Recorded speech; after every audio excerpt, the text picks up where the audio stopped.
¿Te enteraste de lo que se presentó en la conferencia de AIDS 2022?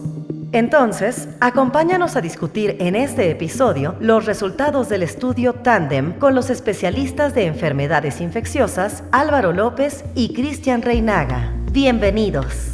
Bienvenidos a un episodio más del podcast Reviviendo Congresos con los Expertos. El día de hoy hablaremos de la conferencia de AIDS 2022 que se llevó a cabo el mes de julio. Soy el doctor Cristian Reinaga, especialista en enfermedades infecciosas y gerente científico de VIH para GSK. El invitado especial del día de hoy es el doctor Álvaro López Íñiguez. Él es médico internista, infectólogo con alta especialidad en VIH e investigador, adscrito al Instituto Nacional de Ciencias Médicas y Nutrición Salvador Subirán. Bienvenido, doctor Álvaro. Muchas gracias por acompañarnos en este episodio.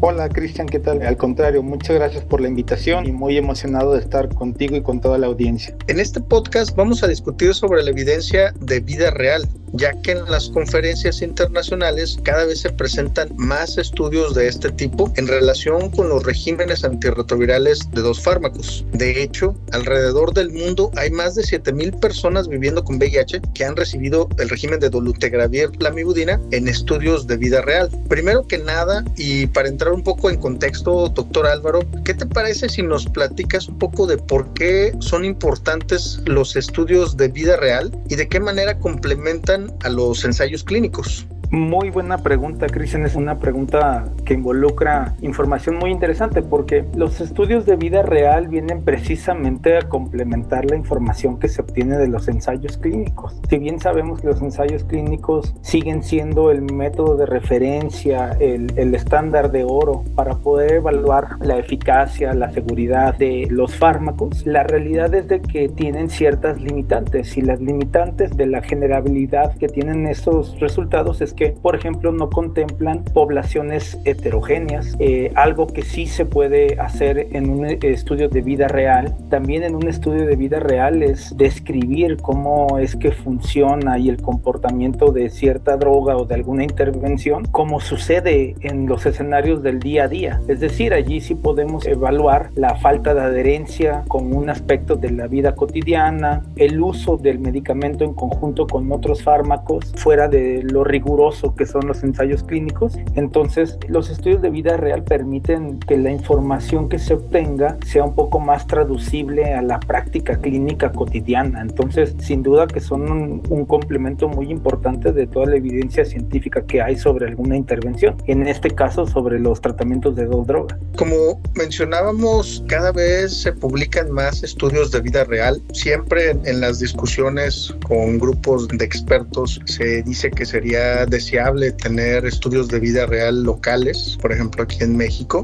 Bueno, sin embargo, hay muchos lugares donde se han estado generando esta evidencia con este régimen de dos fármacos y de hecho lo que vamos a discutir un poquito en este episodio es uno de estos estudios que se presentó en la conferencia de AIDS 2022. Se trata del estudio Tandem. El autor es Schneider y colaboradores. Y este fue un estudio retrospectivo que incluyó 126 pacientes naive y 192 pacientes en switch estable. Esto significa pacientes que están en supresión virológica y que cambian a otro régimen como estrategia de simplificación. Estos pacientes por lo menos tenían 6 meses recibiendo el régimen de dolutegravir lamivudina y se realizó en 26 centros de Estados Unidos. Entre los pacientes naive, el 93.7% alcanzó la supresión virológica y el 83.3% se mantuvo en supresión después de una mediana de duración de 1.3 años. 6 pacientes tuvieron rebote virológico, pero se mantuvieron con dolutegravir lamivudina y 5 volvieron a suprimir. Por eso es que decimos que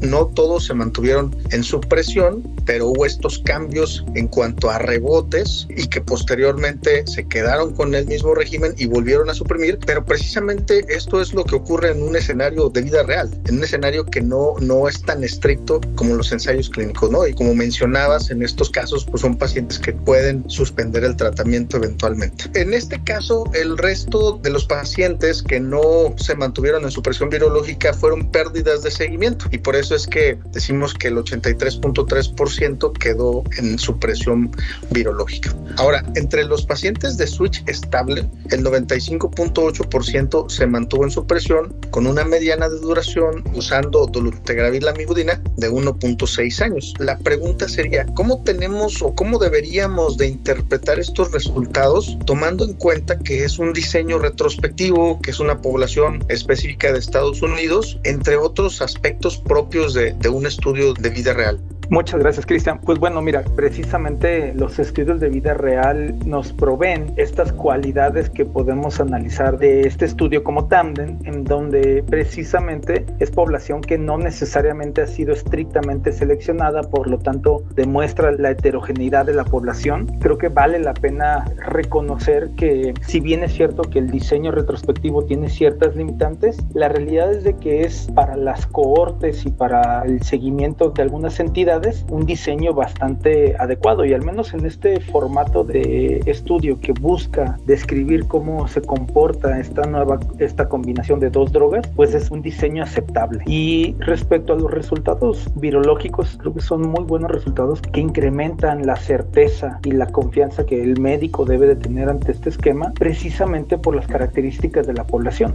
A mí me parece que es muy relevante, por ejemplo, en la población que hizo cambio al tratamiento, el hecho de que tenían poco más de 8 años previos al cambio bajo tratamiento antirretroviral. Esto creo que es una gran fortaleza que provee el estudio, porque deja en claro la confianza que el médico puede tener si selecciona adecuadamente a sus pacientes de poder cambiar a este tipo de régimen, y que cuando se hace de manera correcta, el resultado virológico y el mantenimiento del control viral se puede lograr. Y en el grupo del paciente que era virgen a tratamiento, también es de llamar la atención que había condiciones que previamente el médico seleccionaba o elegía, de modo que a su percepción ponían en una condición distinta al paciente que se podía beneficiar de un fármaco o de un régimen que no tuviera un tercer componente, y en este caso la mayoría de ellos con alguna variante del tenofovir. Entonces son condiciones muy relevantes que se deberían de tomar en cuenta, y también el aspecto del seguimiento sin tener una estricta vigilancia del control médico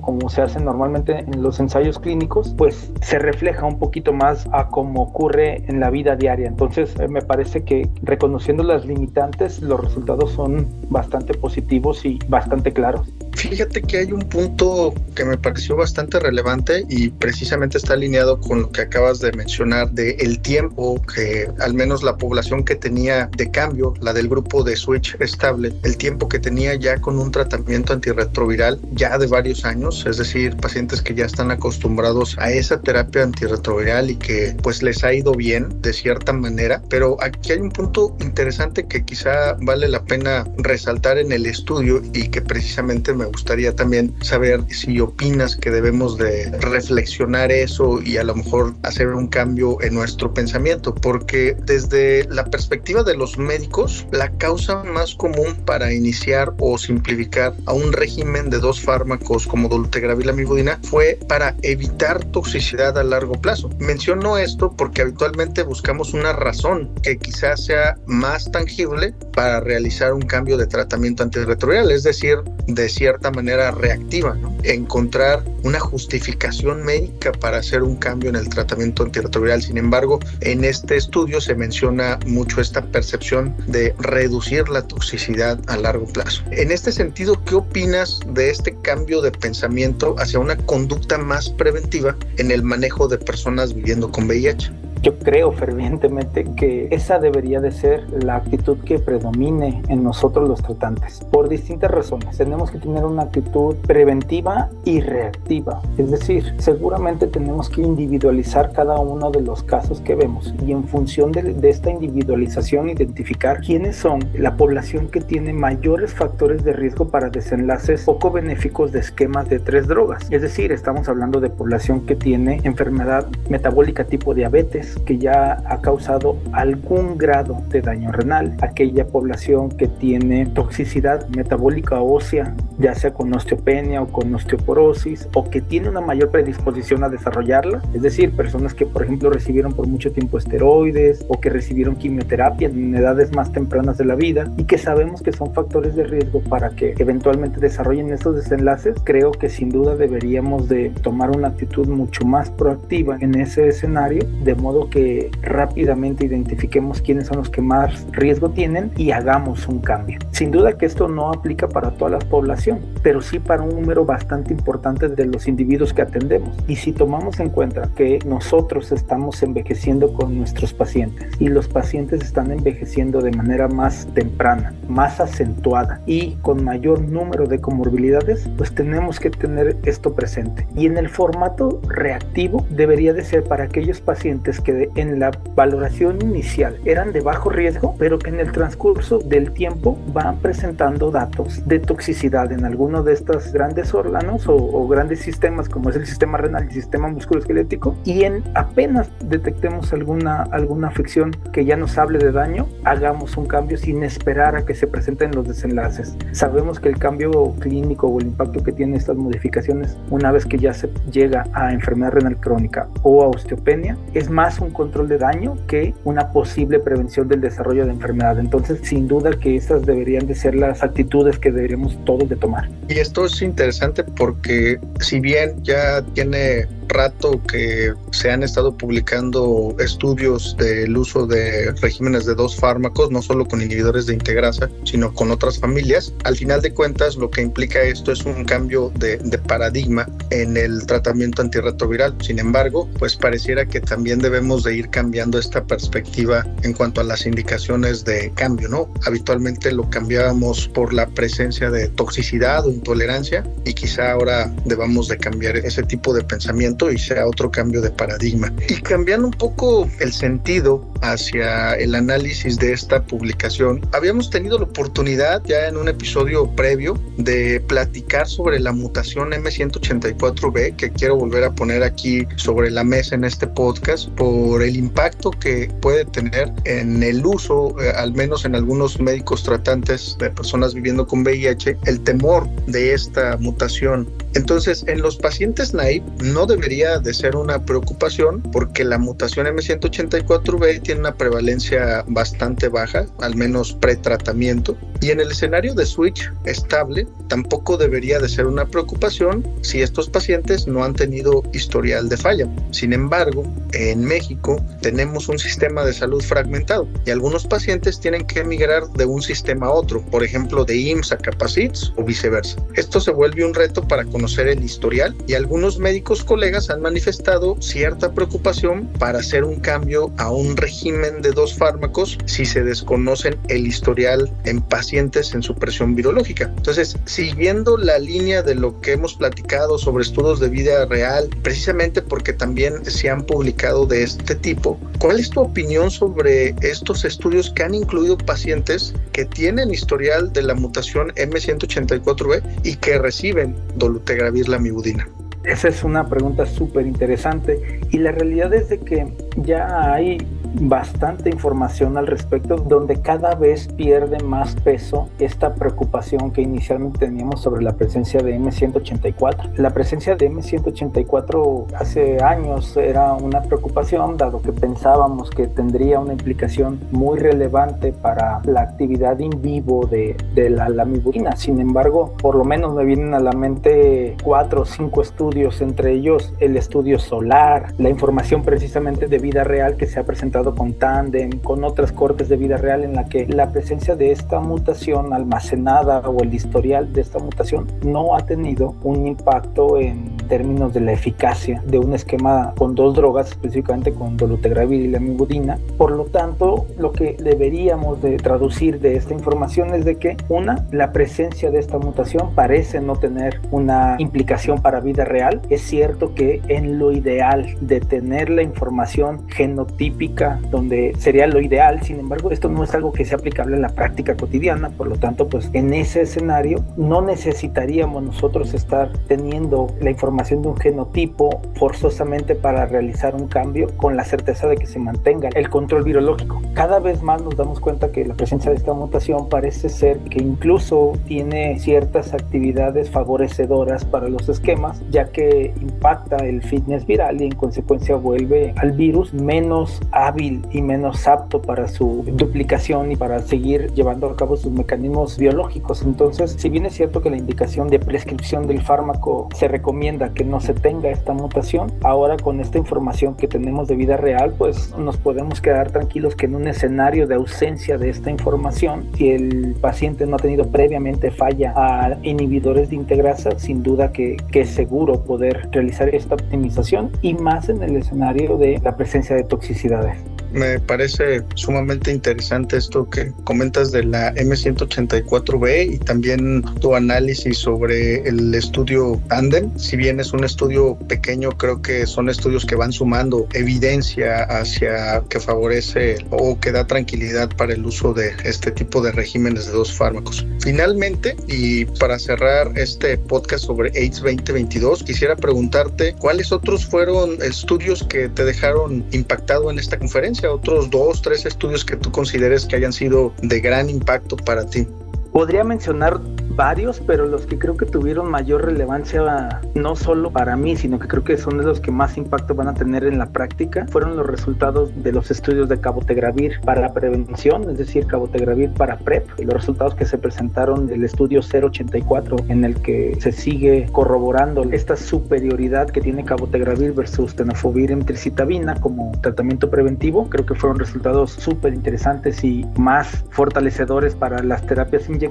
Y también en ese tenor de la prevención, el estudio del DoxyPEP, el uso de doxiciclina como profilaxis post-exposición, creo que va a ser una herramienta muy útil en nuestra práctica. Habrá que ver qué sucede con la mayor preocupación que todos tenemos, que es el desarrollo de resistencia, pero en términos de eficacia no hay duda que doxiciclina como profilaxis post-exposición es una gran intervención. Y en el tratamiento de comorbilidades me pareció muy relevante y creo que muy esperanzador el estudio TB Practical, en el que se pusieron en prueba estos nuevos esquemas de tratamiento acortado para la tuberculosis resistente a rifampicina en comparación con los esquemas que actualmente tenía contemplada la Organización Mundial de la Salud, que son esquemas mucho más cortos, con fármacos que tienen la misma tasa de eventos adversos y de toxicidades en comparación con el esquema largo, y que son igual o incluso un poco más efectivos. Entonces creo que esto también es un cambio de paradigma bien importante, y de una enfermedad que, si bien es cierto que tiene una distribución mundial, al menos nuestro país y América Latina la padecemos bastante. Y sin duda que el hecho de ver tantos estudios de biterapias solamente viene a reforzar el hecho de que la biterapia llegó para quedarse, y que probablemente este paradigma de 3 drogas necesarias continúe en cambio para utilizar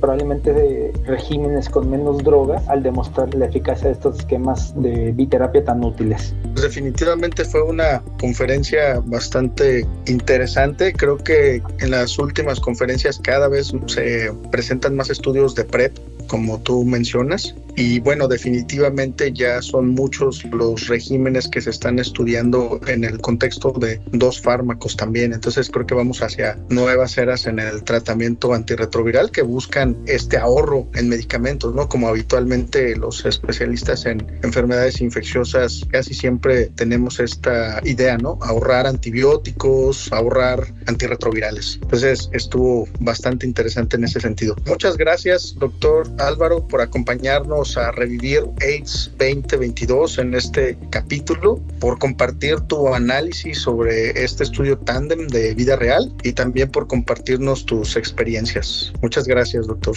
Al contrario, Cristian, muchísimas gracias por la invitación, y muy agradecido de poder platicar contigo y con toda la audiencia. Los invitamos a seguir escuchando la serie de podcast Reviviendo Congresos con los Expertos. Nos vemos en el próximo capítulo. Hasta pronto.